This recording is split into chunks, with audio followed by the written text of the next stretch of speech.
Hello, I am Divya. I am from Techpile technology private limited Lucknow. इस video series में आपको सी from the beginning जानने को मिलेगा। Related to the diploma syllabus, क्योंकि बहुत सारे स्टूडेंट्स हमसे जुड़े हुए हैं from the diploma. Related to the diploma syllabus, अगर कोई भी सी को from the starting, from the beginning, from the zero level अगर सीखना चाहता है, देन ये आप वीडियोज आपके लिए मोर इनफ होंगी, जहाँ से आप सी का full concept plus programming plus theoretical parts आप सीख सकते हैं आसानी से। जैसा मैंने बताया कि I am from Techpile technology, this is the wave URL of Techpile and it's a software company of Lucknow. And साथ ही साथ हम कुछ ट्रेनिंग्स भी प्रोवाइड करते हैं, like summer and winter training, apprenticeship and many more.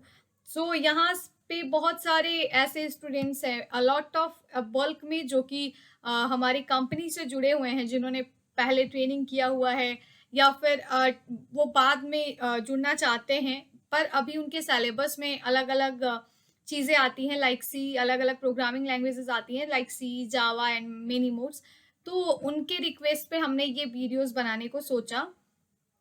Firstly जो second chapter है diploma के हिसाब से, जिसमें कि आपको प्रोग्राम स्ट्रक्चर जानने को मिलेगा। प्रोग्राम स्ट्रक्चर में आप फर्स्ट जो चैप्टर है उसमें simple flow charts, algorithms and how to write a C program, ये सारी चीज़ें बताई गई हैं। It's totally theoretical part. आप बुक से इस चीज़ों को पढ़ सकते हैं, या फिर मैं इस पे एक थ्योरी का वीडियो भी बना दूंगी। बट फ्रॉम द स्टार्टिंग, सबसे फर्स्ट हम जानते हैं कि सी का यूज़ हम लोग क्यों करते हैं। सी का यूज़ हम लोग करते हैं प्रोग्राम्स बनाने के लिए। सबसे फर्स्ट हमें ये जानना होगा कि what is program. Programs is the set of instructions. ये हम सब लोग जानते हैं, program is the set of instructions. Instructions क्या होते हैं? Instructions is the lines given to the computer as the input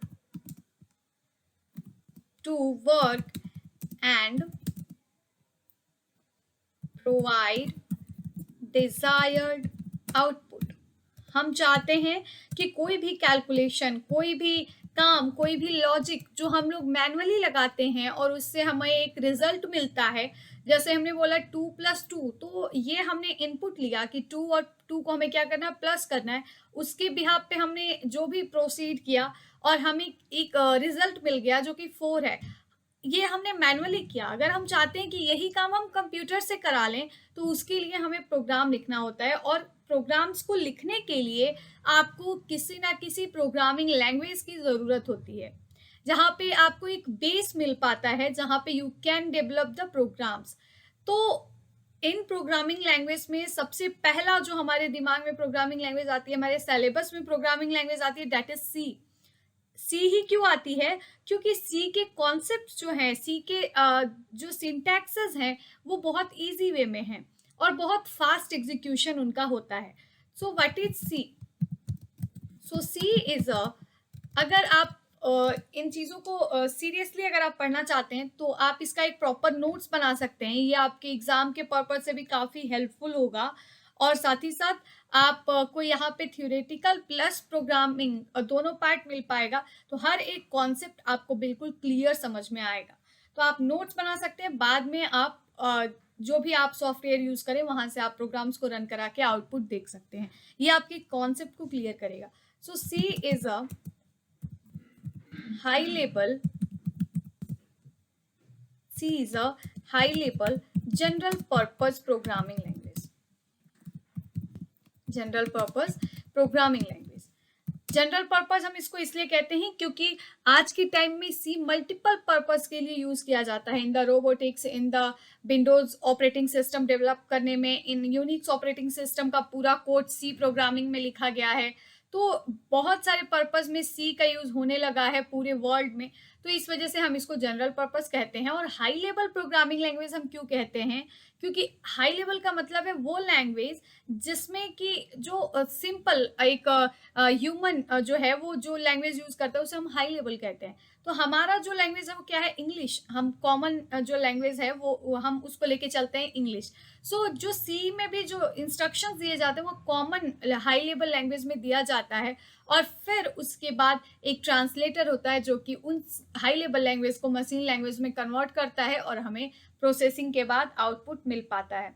So C is a high level general purpose programming language. It was developed by Dennis Ritchie in 1972 in A&T's Bell Laboratory, जो कि USA में है। It was firstly used to code Unix operating system को बनाए जाने के लिए, Unix operating system को के कोड्स को लिखने के लिए फर्स्टली सी बनाया गया था। पर उसके बाद सी काफ़ी ब्रॉड वे में यूज़ किया जाने लगा, जिसमें कि अगर जो हम विंडोज़ ऑपरेटिंग सिस्टम यूज़ करते हैं उसमें भी सी का प्रोग्राम किया होता है, सी का कोड किया होता है। यूनिक्स टोटल जो है वो सी में लिखा गया है, और साथ ही साथ जो रोबोटिक्स एमएल का काम होता है उसमें भी आपको एक बहुत ब्रॉड वे में सी के प्रोग्राम्स देखने को मिलेंगे। साथ ही साथ सी के जो सिंटैक्सेस हैं अदर प्रोग्रामिंग लैंग्वेज के सिंटैक्सेस से बहुत मिलते जुलते हैं, तो इस वजह से C is known as the mother programming language. Mother language हम इसको कहते हैं just because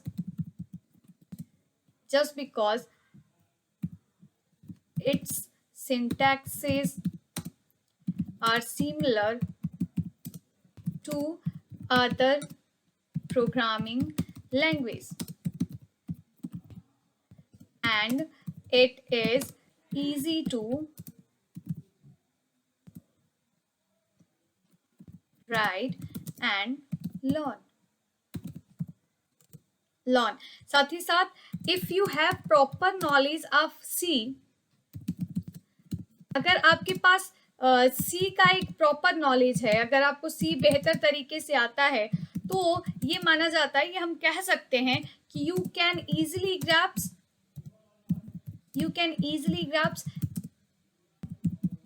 any other programming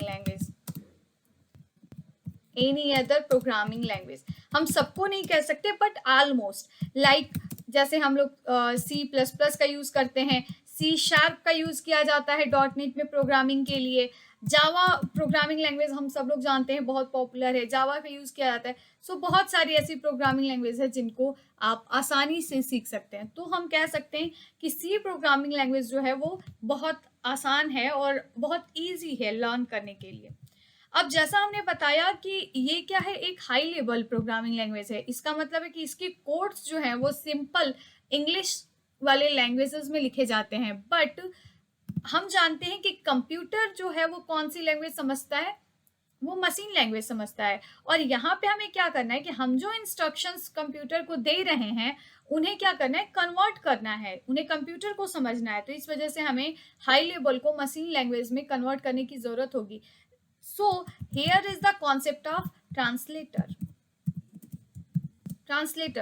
So translator is a concept या प्रोग्राम कह सकते हैं, कॉन्सेप्ट या प्रोग्राम्स हैं ये पहले से बनाए हुए, that is used to convert any other language to the machine language, जो कि कंप्यूटर समझ सकता है, and that is the machine language 0-1 के फॉर्म में जो होता है। सो ट्रांसलेटर के तौर पे बहुत सारे ट्रांसलेटर्स हम लोग को जानने को मिलेंगे। So that is this is assembler, interpreter, ये सब ट्रांसलेटर्स हैं। Assemblers, interpreters and compiler. Her programming language in तीनों में से किसी एक का यूज करती है, और उसके थ्रू जो कोड हम लिखते हैं उसे मशीन लैंग्वेज में ट्रांसलेट किया जाता है। अब असेंबलर का कब यूज किया जाएगा, कब इंटरप्रेटर का यूज किया जाएगा, कब कंपाइलर का यूज किया जाएगा? सी जो है वो कंपाइलर बेस्ड प्रोग्रामिंग लैंग्वेज है। Assembler is used in assembly level language, assembly जिसमें कि कोड्स पे काम किए जाते हैं, जैसे माइक्रो प्रोसेसर हम लिखते हैं, कोड्स लिखते हैं, उसके लिए हम इंस्ट्रक्शंस देते हैं कंप्यूटर को, जैसे हमने लिखा ऐड, सब, MUL। तो ये सारे क्या हैं, ये एक एक वर्ड्स के कोड्स हैं, ये इंस्ट्रक्शंस हैं।